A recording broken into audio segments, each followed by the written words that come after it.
भजन संहिता 63 ये दाऊद का वचन है।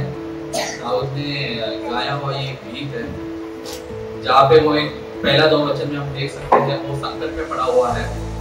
और क्या संकट है पूछा तो एक ऐसे भूमि पर, ऐसे जगह पर जो विल्डरनेस है, एक तरह का एक रेगिस्तान जैसे एक जगह है जहाँ पे मनुष्य नहीं रहता है। उस जगह पर दाऊद भूखा और प्यासा है। तीसरा, चौथा, 5वां वचन हम पढ़ेंगे तो वहां पे दाऊद हम देख सकते हैं कि दाऊद परमेश्वर का महानता का वर्णन कर रहा है। 6वां वचन में दाऊद मनन कर रहा है परमेश्वर का वचनों को रात पर। और अब 7वां 8वां वचन को देखेंगे तो दाऊद एक धन्यवाद का हृदय के साथ बैठा हुआ है, जो कहता है कि परमेश्वर हर विपत्ति से मुझे छुड़ाता है, तो फिर मैं उसके पंखों के आड़ में सुरक्षा रहना मैं पसंद करूंगा। ठीक है, 9वां 10वां 11वां वचन में आप आगे देख सकते हैं, जहां पर दाऊद शत्रुओं के बारे में कहा है कि शत्रुओं के बारे में दाऊद बिल्कुल चिंतित नहीं है, वो आनंदित है क्योंकि उसे पता है कि शत्रु कोई भी उसके विरुद्ध रहेगा, उसका बदला लेने वाला हमारा परमेश्वर है।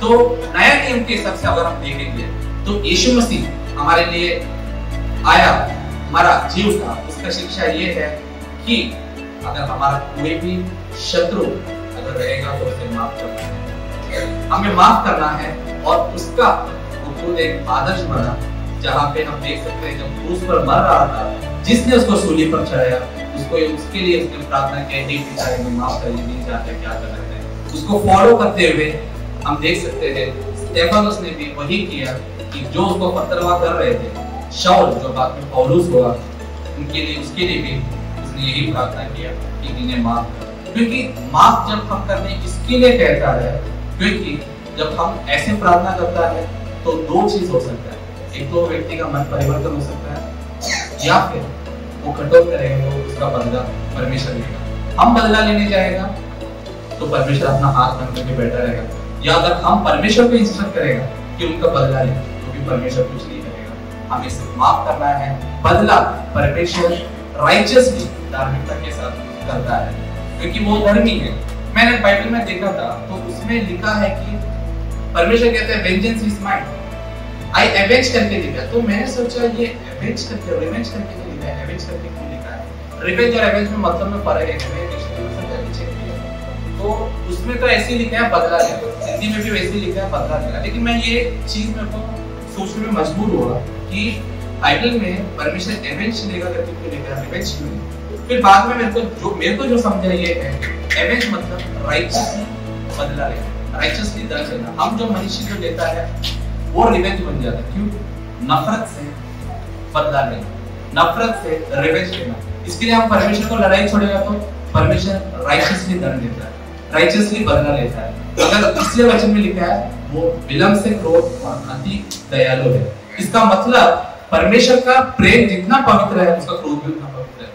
हमारा मनुष्य क्रोध जैसा नहीं है, परमेश्वर का क्रोध भी पवित्र है। उसके ऊपर के वचन में हम अगर देख सकते हैं कि दाऊद विपत्ति के समय में भी वो परमेश्वर को याद कर रहा है और वो अपने पीछे की तरफ एक बार देखता है और बोलता है परमेश्वर हर पल मुझे विपत्ति से छुड़ाया आ रहा है। अब दाऊद की जिंदगी में देख सकता है, बचपन से आप देख सकता है, जब वो एक चरवाहा था, पेड़ों को चला रहा था, तो पहला उसकी जिंदगी में उसको शेर को सामना करना पड़ा, फिर उसको भालू को सामना करना पड़ा। शेर को सामना करना, भालू को सामना करना दुनिया में कोई भी व्यक्ति को पॉसिबल नहीं है सिंगल हैंडेड। मैंने एक बीच में यूट्यूब में क्लिप देखा, शायद एक शेर ही था, वो अंदर केज के अंदर का टग ऑफ वॉर, उसके मुंह में एक रस्सी डाला है और बाहर 3 घंटे बॉडी बिल्डर्स लोग, ऐसे नॉर्मल नहीं था, इंटरनेशनल लेवल के स्टेरॉइड सब लेने वाले एकदम प्रोफेशनल बॉडी बिल्डर लोग एक साइड से रस्सी खींच रहे हैं और शेर आराम से अपना दांत में वो रस्सी पकड़ के खड़ा है, वो हिल भी नहीं रहे जगह से,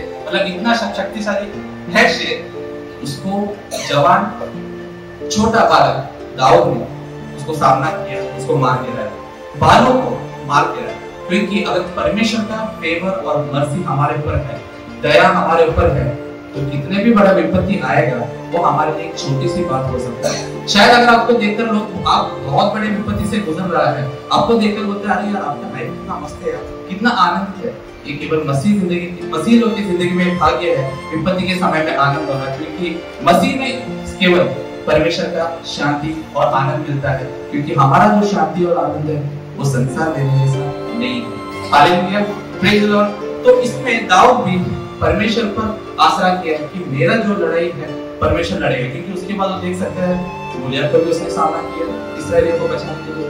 शाऊल भी उसका जान के पीछे पड़ा था। आगे देख सकते हैं कि उसका बेटा अब्सलोम भी उसका जान के पीछे पड़ा है, लेकिन हर वक्त दाऊद का जान परमेश्वर बचा रहा था। तो उसको इतना परमेश्वर का भरोसा हुआ कि मैं परमेश्वर के पंखों के आड़ में रहना पसंद करूंगा, मैं परमेश्वर के भरोसा में रहना पसंद करूंगा, क्योंकि मुझे पता है कोई भी विपत्ति आएगा मेरा परमेश्वर मुझे बचाएगा। हालेलुया। हमें मनुष्य शायद बचा सकता है, नहीं बचा सकता है, लेकिन ये गारंटी है परमेश्वर बचाएगा, क्योंकि वह परमेश्वर कोशिश करने वाला परमेश्वर नहीं है, परमेश्वर बोला हुआ वायदा पूरा करने वाला परमेश्वर है। हालेलुया। तो इसमें हम एक चीज हमें सीखने ये मिल रहा है, जिंदगी में कभी भी कुछ भी जब आपको वक्त मिलता है एक बार पीछे की तरफ मुड़ना अच्छा है। कहा हमारा बचपन था, किस तरह परमेश्वर हमें अद्भुत तरीके से संभाला, किस तरह वो हमें चलाया, कितने बार मौत से शायद हमारा जिंदगी से हमें छुड़ा लेगा, कितने बार ऐसे परिस्थिति जिंदगी में आया रहेगा जहाँ पे हम सोचा कि अब मैं खत्म हो गया, अब बचने का मौका नहीं, वहां से परमेश्वर अगर हमें बाहर लाए, ये सब सोचेगा तो हम कितना परमेश्वर को धन्यवाद करेंगे। आज का विपत्ति अगर आ भी गया, आप जो भी विपत्ति से गुजर रहे हैं पीछे एक बार देखना परमेश्वर कैसा छुड़ाया है। आज अगर आप विपत्ति में हैं परमेश्वर आपको छुड़ाएगा, ये उसका वायदा है। हालेलुया। तो उसमें लिखा है, but those who seek my life to destroy it shall go into the inner pits of the earth, they shall fall by the sword, they shall be portion for the jackals। Dawood बोल रहा है कि उसका जो भी रहेगा उसका शत्रु का अंत हो जाएगा, वो लोग पेरिश हो जाएगा, उनका अंत ऑलरेडी परमेश्वर ने लिख के रखा है, लेकिन मेरे लिए जो है परमेश्वर ने एक अनंत जीवन रखा हुआ है। हालेलुया।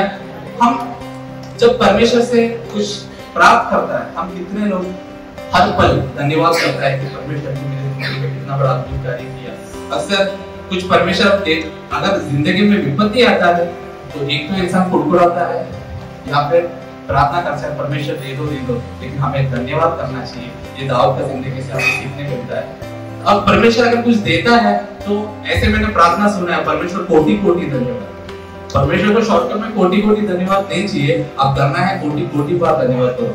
परमेश्वर आपको जब आशीष देता है वो एक आशीष देके कोटि कोटि आशीष नहीं बोलता है, कोटि कोटि बार आशीष देता है। कोटि कोटि बार देने वाला आशीष देने वाला परमेश्वर को कोटि कोटि धन्यवाद मत करो, कोटि कोटि बार धन्यवाद करो। इसलिए पहला थिस्सलुनीके 5वां अध्याय में आप 16 से 18 तक पढ़ सकते हैं कि निरंतर प्रार्थना में लगे रहो, धन्यवाद के साथ लगे रहो। We should always give thanks। 1 थिस्सलुनीके 5वां अध्याय 6 से 18 में rejoice always। इसका मतलब क्या? आप विपत्ति से गुजर रहे हैं, लोग बोल रहे हैं वाह क्या लाइफ है तुम्हारा। हालेलुया। ये केवल ये अन्य जाति को नहीं है, ये सौभाग्य, ये केवल हम मसीह लोग के लिए। उसके ऊपर के वचन में हम देख सकते हैं कि दाऊद रात भर परमेश्वर का बातों को मनन करता है। इंग्लिश में क्लियरली लिखा है मेडिटेट करता है।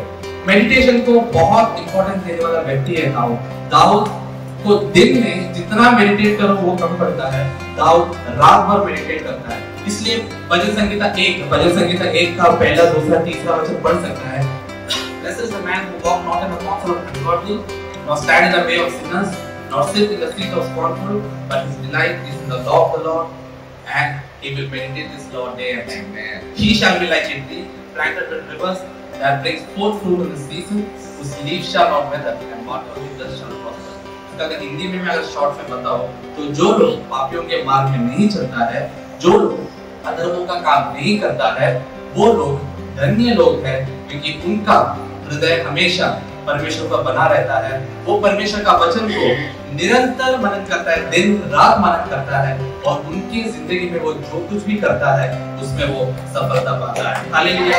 तो परमेश्वर का वचन को दिन रात मनन करना है। मनन करने का मैं आपको एक कहावत, एक डायलॉग में इस तरह सुना है कि empty mind is devils workshop. इसका मतलब ये है जिसका मन खाली है उसको शैतान इस्तेमाल करता है, संसार के विचारों को डालता है। हम चलते हैं तो दो चीज हो सकते हैं, एक तो हम परमेश्वर का वचन को मनन करता है, या फिर हम संसार के बातों को सोचता है।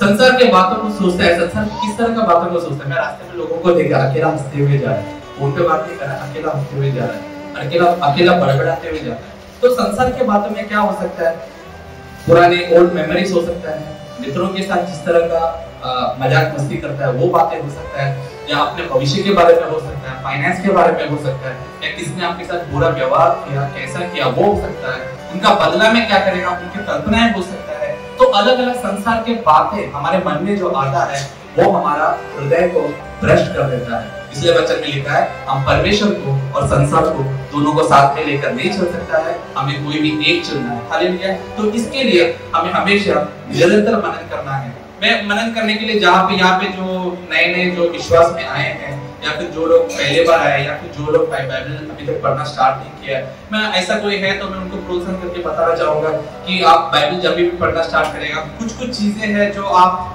पढ़ेगा तो जल्दी समझ में नहीं है, वो स्टडी करना पड़ता है। बाकी कई चीजें हैं जो पढ़ के समझ में आएंगे, जैसे कि अभी भविष्यवाणी का किताब है, रेवलेशन जो है वो स्टडी करने वाला किताब है। ऐसे भविष्यवाणी का और भी किताब है, ज़करिया में है, एजेकियल में कुछ चैप्टर्स है, डैनियल में देखें तो आखिरी का 6 चैप्टर्स वही है। एशिया तो ऐसे चैप्टर है जहाँ यीशु मसीह आकर मरने के ऊपर एकदम स्पष्ट रीति से भविष्यवाणी किया हुआ है। यीशु मसीह का नाम लिखा नहीं है लेकिन उसमें बताया हुआ है। तो ये सब चीजें जो है हमको स्टडी करने वाला किताब है। दूसरा भाग आता है वंशावली, जनरेशन, इसका पिता का नाम ये है, इसका पिता का नाम ये है, उसका पोता का नाम ये है, उसका नाम पोती का नाम ये है, इस तरह फिर मरे हुए लोगों का ये उम्र तक जिया, इसका डेथ ये उम्र में हुआ, ये सब लिस्ट उसमें मिलेगा। फिर और भी ऐसे वंशावली का आपको मिलेगा नहम्याह की किताब में, मंदिर बनाते वक्त कौन कौन भेंट दिया, कौन कौन काम के लिए था, तो ये सब लिस्ट है।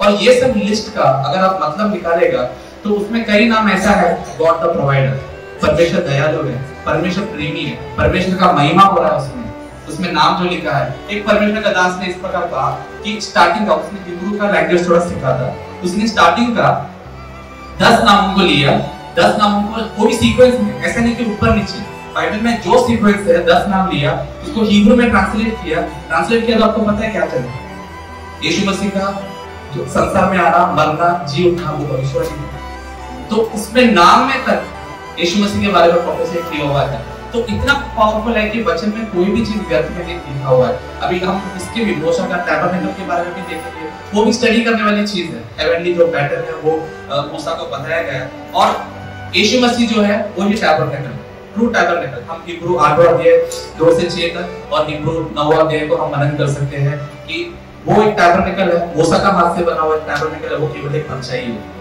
और उसके बाद हम इसमें श्रेष्ठ गीत का किताब भी देखेगा, तो वो कलीसिया और परमेश्वर के बीच का जो रिश्ता है वो चीज लिखा हुआ है। तो ये सब चीजें जो है हमको स्टडी करने वाली चीजें, हम पढ़कर हमको शायद जल्दी समझ में नहीं आएगा, हम उसको याद नहीं रख पाएगा। तो बाकी के जो किताब आप जो मनन कर सकते हैं, शुरुआत कर सकते हैं, वो है पत्रोस का पत्री पढ़ सकते हैं, यूहन्ना का पत्री पढ़ सकता है, फिर पहले जो 4 सुसमाचार है मत्ती से लेकर यूहन्ना तक, पौलुस का 12 पत्री है, ये सब आप थोड़ा थोड़ा पोर्शन करके आप पढ़ेगा। अब पहले बार पढ़ रहा है तो 2-3 बार पढ़ेगा, कुछ बातें आपको याद रहेगा। उन चीजों के बारे में जब आप सोचना शुरू करेगा तो परमेश्वर आपसे बात करना शुरू करेगा। क्योंकि हम प्रार्थना करते हैं, हम परमेश्वर से बात करते हैं, लेकिन हमारा परमेश्वर मित्र है, तो परमेश्वर आपसे भी बात करना है, तो उसका वचन को मनन करना बहुत जरूरी है। क्योंकि वचन तो शैतान को भी पता है।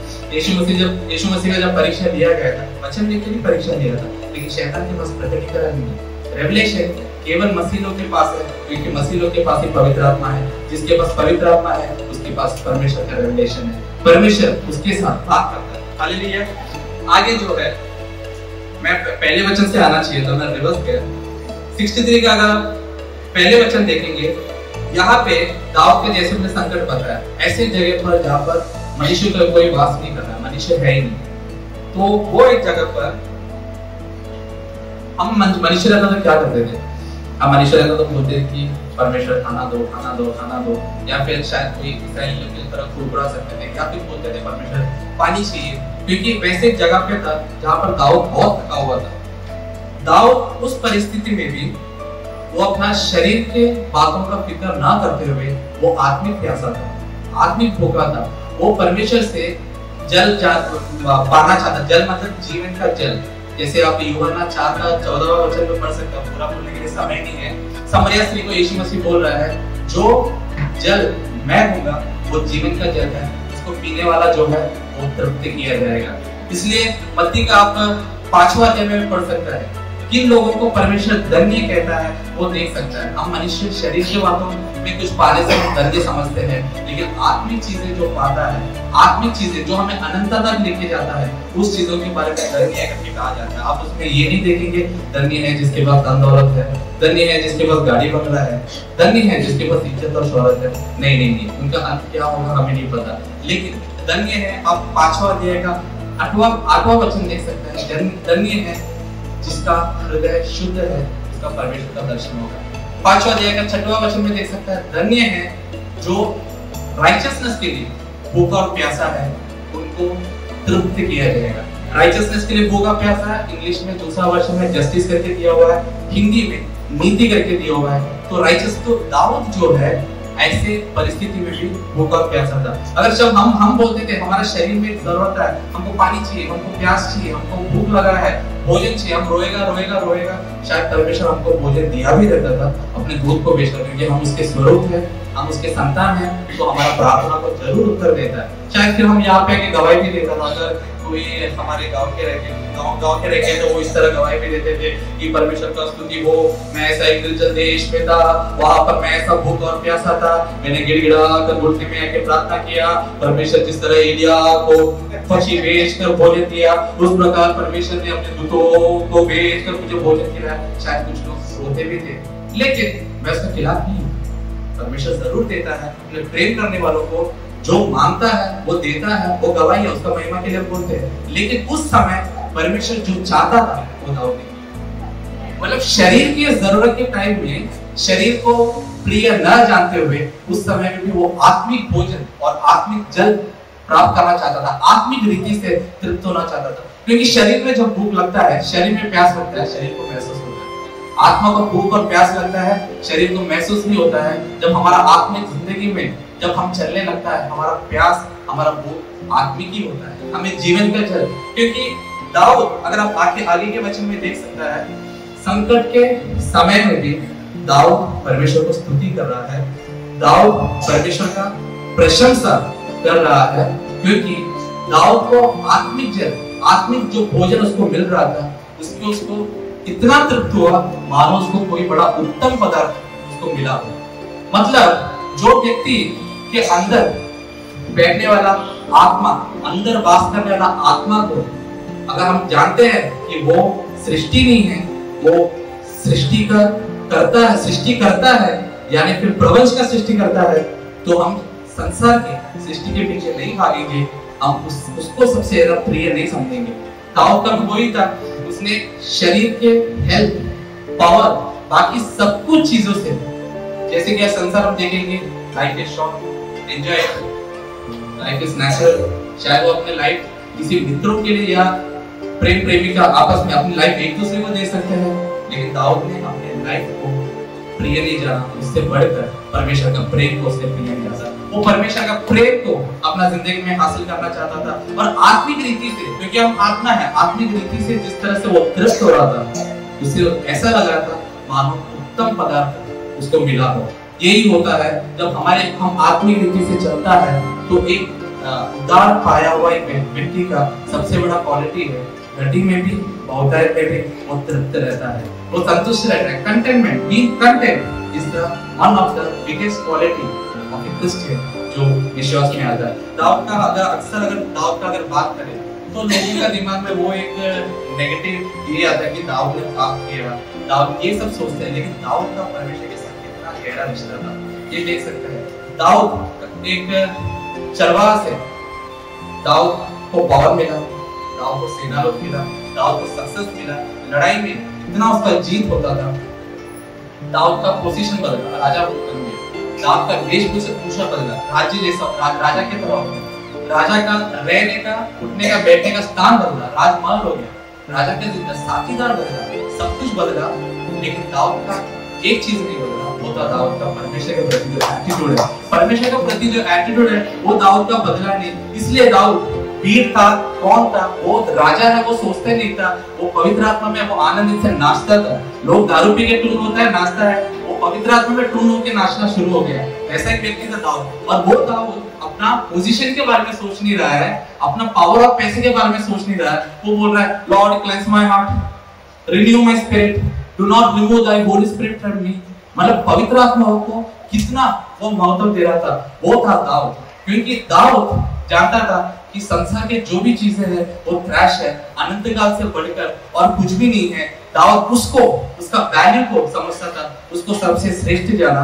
परमेश्वर इन वचनों से हाँ प्रियो, खुदा का कलाम जैसे वचन में लिखा, परमेश्वर की संगति में उस निर्जल भूमि पर भी दाऊद प्रभु के प्रति प्यास को बढ़ाता है और कहता है, प्रभु परमेश्वर इस जीवन से भी उत्तम प्रभु आपका संगति, आपका प्रेम, आपका साथ है।